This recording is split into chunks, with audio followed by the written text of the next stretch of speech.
Estudo bíblico, 1 Coríntios 5, Paulo e sua relação com os coríntios, versos 1 a 13.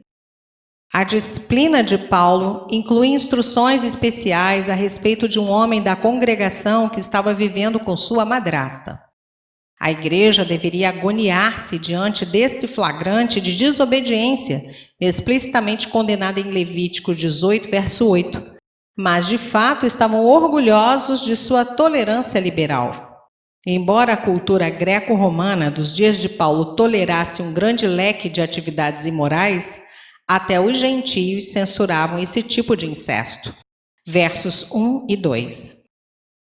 Versos 3 a 5. Temos aqui uma passagem notadamente difícil.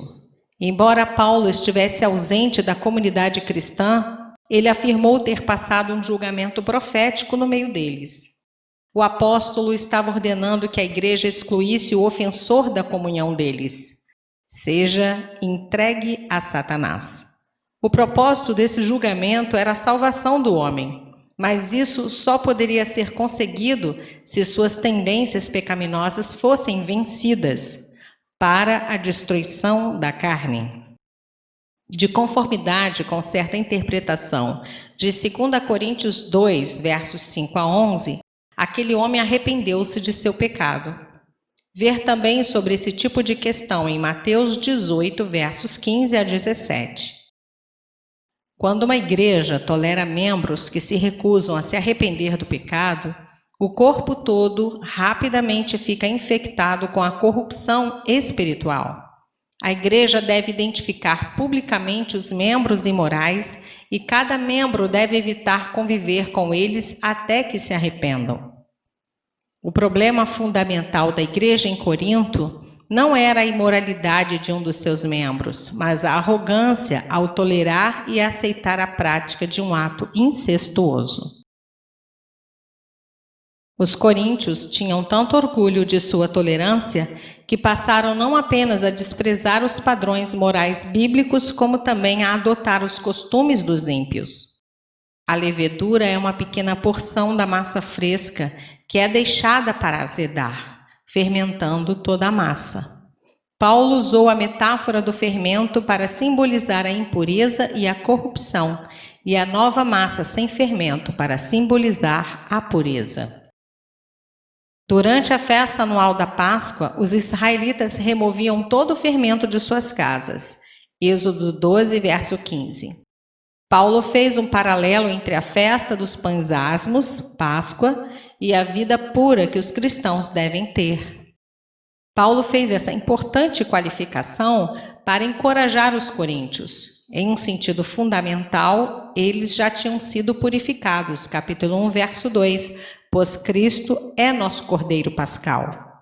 O apóstolo desenvolveu o simbolismo ao sugerir que o sacrifício da Páscoa, como sombra de melhores coisas do porvir, Hebreus 10:1, apontava para a morte de Cristo.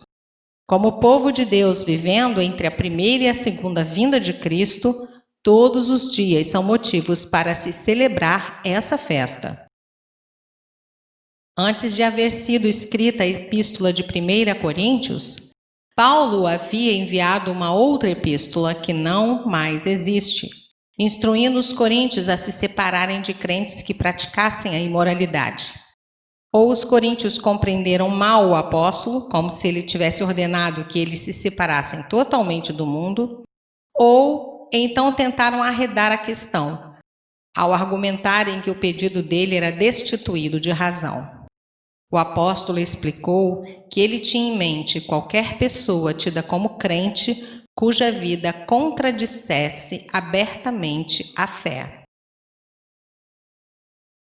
A ordem de excluir os ofensores, com esse tal nem ainda comais, diz respeito primariamente à vida comunitária dentro da igreja e provavelmente não ensine que todo contato pessoal deve ser evitado.